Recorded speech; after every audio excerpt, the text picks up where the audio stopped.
삶을 사랑한 작가 도스토옙스키의 소설 낭독과 짧은 해설입니다. 죄와 벌 1, 2, 3부로 되어 있는데 1부 시작하겠습니다. 제1부 1. 찌는 듯이 무더운 7월의 초, 어느 날 해질 무렵 S 골목의 하숙집에서 살고 있던 한 청년이 자신의 작은 방에서 거리로 나와 왠지 망설이는 듯한 모습으로 K다리를 향해 천천히 발걸음을 옮기고 있었다. 그는 다행히도 계단에서 여주인과 마주치는 것을 피할 수 있었다. 그의 작은 방은 높은 5층 건물의 지붕 바로 아래에 있었는데 방이라기보다는 벽장 같은 곳이었다. 여주인은 그보다 한층 아래에 있는 독립된 아파트에서 살고 있었고 그는 그녀로부터 식사와 한여를 제공받고 있었다. 그런데 청년은 거리로 나갈 때마다 항상 계단을 향해 문이 활짝 열려있는 여주인의 부엌 옆을 지나야 했으므로 그때마다 무언가 알 수 없는 병적인 두려움을 느꼈는데 이로 인해 부끄러워하며 눈살을 찌푸리곤 했다. 방세가 밀려 있었기 때문에 여주인과 만날까 봐 겁이 났던 것이다. 그는 본래 겁이 많고 소심한 사람은 아니었다. 아니, 그의 성격은 오히려 정반대였다. 하지만 그는 언젠부터인가 긴장과 초조 상태에 있는 우울증 환자처럼 자기 혼자만의 세계에 빠져서 여주인뿐만 아니라 어느 누구와도 만나기를 꺼릴 정도로 사람들로부터 고립되어 있었다. 그는 가난에 찌들어 있었지만 최근에 들어서는 그런 절박한 사정에 대해 괴로워하지 않게 되었다. 그는 일상생활에 전혀 신경을 쓰지 않게 되었고 또 쓰고 싶어 하지도 않았다. 여주인이 그에게 어떤 나쁜 짓을 꾸민다 할지라도 기본적으로 여주인 따위는 두려워하지 않았다.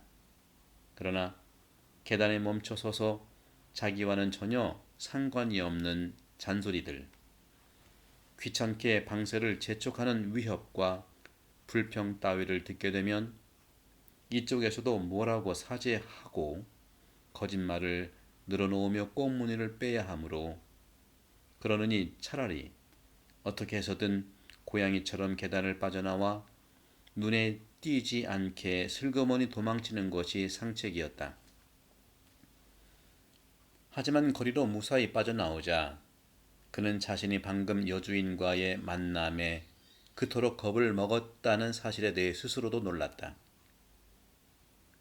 그런 일을 저지르려고 하면서 이토록 하찮은 일을 두려워하다니. 그는 야릇한 미소를 지으면서 생각했다. 그래. 모든 일은 마음먹기에 달린 거야. 다만 겁이 나서 사람들은 모든 일을 망치는 것이다. 이건 명제와 다름없지. 사람들이 제일 두려워하는 것은 무엇일까? 새로운 한 걸음, 자신의 새로운 말, 이것을 제일 두려워한다. 그건 그렇다 치고 나는 너무 중얼대는구나. 이렇게 말만 너무 많이 하니까 아무 일도 하지 못하는 거야. 아니, 그게 아니라 아무 일도 하지 못하니까 짓거리기만 하는 거다. 이렇게 짓거리는 버릇이 생긴 것은 최근 한 달 동안 방구석에 처박혀 누워서 있을 수도 없는 일에 대해서만 생각했기 때문이다. 그런데 난 왜 이렇게 걷고 있는 걸까? 정말 난 그 일을 할 수 있을까? 진정 그 일은 진지한 것일까? 전혀 진지한 일이 아니다. 이건 망상으로 자신을 위로하고 있는 것에 불과하다. 장난에 지나지 않는다. 그래, 장난이다. 거리는 지독하게 무더웠다. 게다가 후텁지근한 공기, 혼잡, 여기저기에 놓인 석회석, 묵재와 벽돌, 먼지, 근교의 별장을 가지지 못한 빼째르부르크 사람이라면 누구나 다 알고 있는 독특한 여름의 악취, 이 모든 것들이 그렇지 않아도 혼란스러운 청년의 신경을 한꺼번에 뒤흔들어 놓았다. 이 지역에 특히 많은 선술집에서 풍기는 역겨운 냄새와 대낮인데도 끊임없이 쏟아져 나오는 술 취한 사람들이 거리의 모습을 더욱 불쾌하고 우물하게 만들고 있었다. 한순간 이목구비가 뚜렷한 청년의 얼굴에는 참을 수 없다는 듯 혐오감이 스치고 지나갔다. 사실 그는 멋진 검은 눈동자에 짙은 아마빛 머리털을 가진 미남으로 약간 큰 키에 균형이 잘 잡힌 몸매를 지니고 있었다. 그는 곧 깊은 상념에 잠겼다.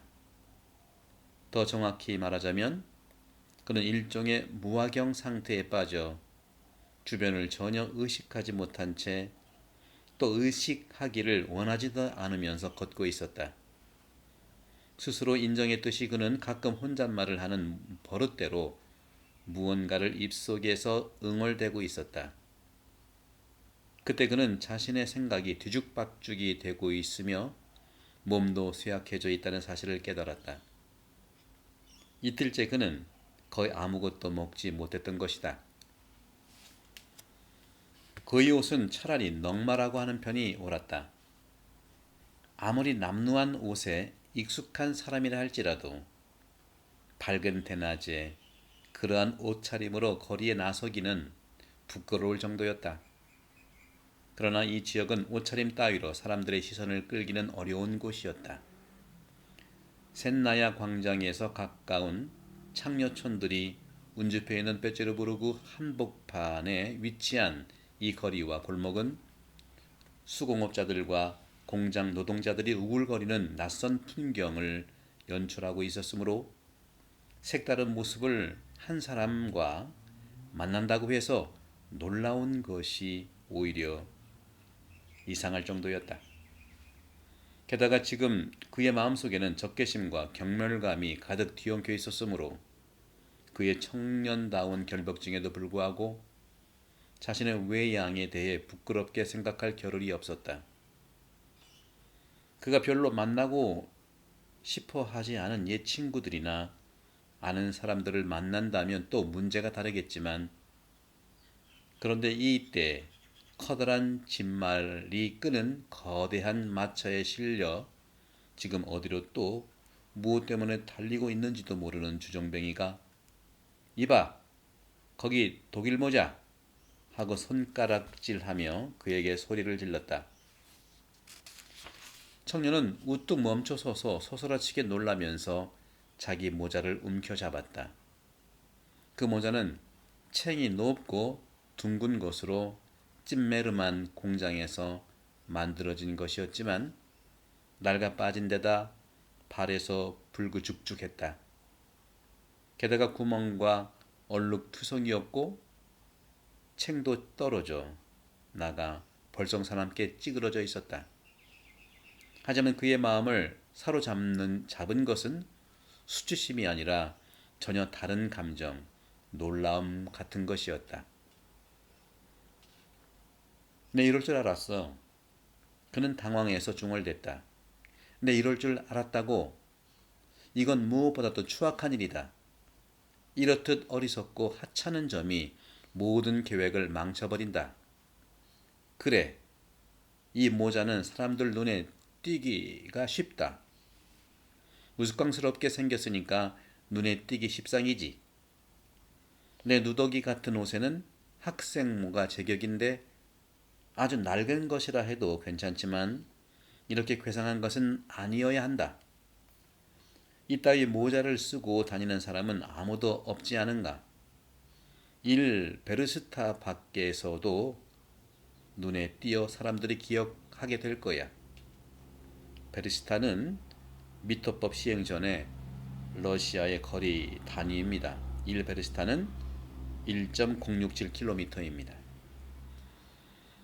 중요한 것은 나중에 기억한다는 사실이다. 증거가 될 것이다. 그러니 가능하면 눈에 띄어서는 안 된다. 사소한 것이 중요하다. 바로 그런 사소한 것들이 항상 모든 일을 망쳐버린다. 목적지는 그다지 멀지 않았다. 그는 자기 집 문 앞에서 거기까지 몇 발자국이나 되는지도 알고 있었다. 정확하게 730발자국이었다.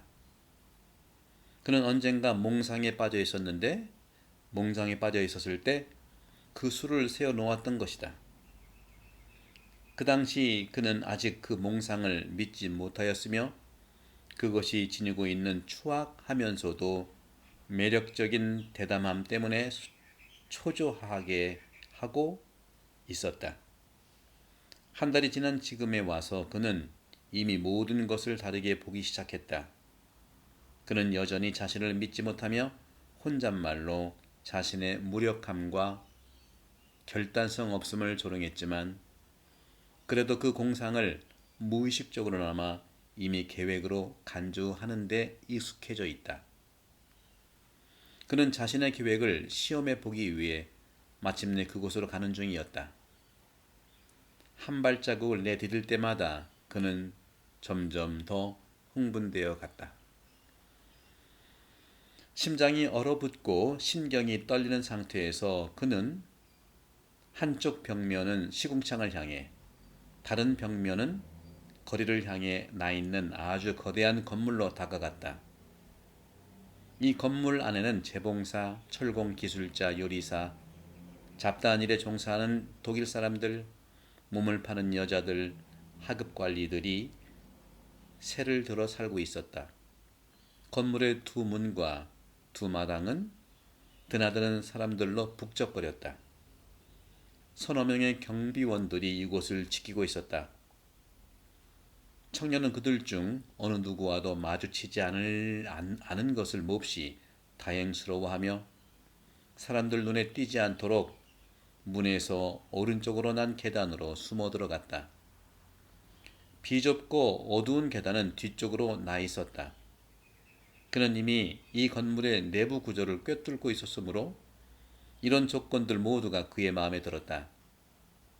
주위가 어두워서 잘 보이지 않았기 때문에 아무리 호기심 많은 사람의 눈에 띈다 할지라도 그가 누구인지 들킬 염려가 없었던 것이다. 지금도 이렇게 두려워하고 있는데 막상 그 일을 시도하기 전에 무슨 일이 생기면 어쩌려 하나. 그는 4층으로 올라가면서 무심결에 생각했다. 4층에서는 퇴역병사 짐꾼들이 아파트에서 가구를 내가느라 그의 길을 막았다. 그는 이 아파트에 독일인 관리 가족이 살고 있다는 사실을 벌써부터 알고 있었다. 그 독일인이 지금 방을 빼는구나.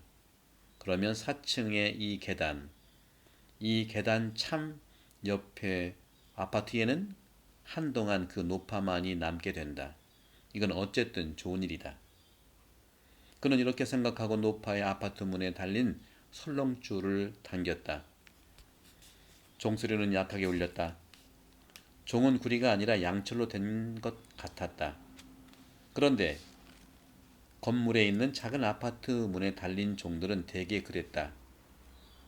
하지만 지금의 이 특별한 울림은 이미 이 종소리를 잊고 있던 그에게 문득 무언가를 상기시키고 분명하게 보여주는 것 같았다. 그는 몸을 부르르 떨었고 순간적으로 몹시 예민해졌다. 얼마 후 문이 빠끔히 열리고 경계하는 듯이 방문을 쳐다보는 노파의 눈동자가 문틈에 어둠 사이로 반짝이는 게 보였다. 그러나 그녀는 계단 참에 있는 사람들을 보고는 용기를 내어 문을 활짝 열어 젖혔다. 청년은 문턱을 넘어 칸막이로 가려져 있는 어두운 현관으로 들어갔다. 그 칸막이 뒤에는 작은 부엌이 있었다. 노파는 그 앞에 서서 묻는 듯한 눈초리로 말없이 그를 바라보았다. 60살쯤 되어 보이는 짝달막하고 말라빠진 노파의 눈은 날카롭고 사악해 보였으며 코는 작고 뾰족했고 머리에는 아무것도 쓰고 있지 않았다. 숱이 적고 하얗게 센 머리털에는 기름이 잔뜩 발라져 있었다. 닭의 발목같이 삐죽하고 긴 목에는 면으로 된 걸레 조각 같은 것을 감고, 이렇게 더운데도 그녀는 너덜너덜해진 누런 털 조끼를 어깨에 걸치고 있었다. 노파는 쉴 새 없이 기침을 해대며 가릉거리는 소리를 냈다. 청년이 그녀를 이상한 시선으로 보았던지 그녀의 눈에는 순간적으로 경계의 빛이 스쳐 지나갔다. 저는 라스콜니코프라고 하는 학생입니다. 한 달 전에 한 번 왔었죠. 청년은 좀 더 상냥하게 굴어야겠다는 생각에 반쯤 고개를 숙여 인사를 하며 중얼거렸다. 기억하고 있어, 젊은이. 젊은이가 왔었다는 것을 잘 기억하고 있어. 노파는 여전히 경계하는 눈빛으로 그를 바라보며 또렷이 말했다. 그러세요? 전에 왔을 때와 같은 용무로 다시. 라스콜니코프는 노파의 의심스러워하는 태도에 약간은 당황하고 놀라면서 말을 이었다. 내가 전에는 알아채지 못했지만 어쩌면 이 노파는 항상 이런지도 몰라. 그는 불쾌한 감정을 품으면서 생각했다. 노파는 마치 생각에 잠긴 듯이 입을 다물더니 조금 있다가 몸을 옆으로 비켜 방 쪽으로 손님을 앞세우며 말했다. 들어가시구려, 젊은이. 오늘은 17쪽, 16쪽까지 마치고 17쪽 시작은 다음에 말씀드리겠습니다. 지금 1부에서 이 남자 주인공 라스콜니코프는 가난한 대학생인데 자세하게 이제 상황들, 집, 구조, 또 노파 이런 상황 속에서 이 라스콜니코프는 고리대금업자인 이 노파의 집에 가서 이제 일종의 이제 관찰을 하는 것이죠. 네. 그러면서 여러분이 기대하실 수 있는 이 젊은 대학생, 그러나 가난한 대학생이 고리대금업자를 하는 노파를 어떻게 또 실행에 옮기는가. 살인 사건이 나죠. 그래서 살인 사건에 대한 정말 절묘한 묘사들이 쭉 앞으로 전개될 것입니다. 저도 오랜만에 다시 읽으니까 또 마음이 더 흥분되고 정말 이 도스토옙스키가 얘기하고자 하는 인간의 본질, 이 부분에 대해서 말하고 있는 걸 볼 수 있습니다. 이 도스토옙스키는 일반 독자들에게는 언제나 이런 생각을 하게 하죠. 언젠가는 읽어야 할 작가, 또 평론가들에게는 가장 문제적인 작가, 문인들에게는 영감을 주는 작가 제1순위로 꼽히는 그 영향력에 있어 누구와도 비교할 수 없는 전무후무한 작가입니다. 그를 스승이라고 부른 니체로부터 또 그를 선구자로 추앙한 프랑스 실존주의자들에 이르기까지 20세기 사상과 문학은 그의 영향 아래 있었습니다. 다시 또 다음 시간에 17쪽부터 읽으면서 도스토옙스키의 천재적인 인간 심리 묘사 뿐만 아니라 영혼에 대한 표현 즐기시면서 이 조합어를 통해서 오늘날의 여러분의 가족이 있는 여러 가지 어려움들을 잘 이렇게 바라볼 수 있는 그런 능력을 청합니다. 감사합니다. 성부와 성자와 성령 여러분 감사합니다.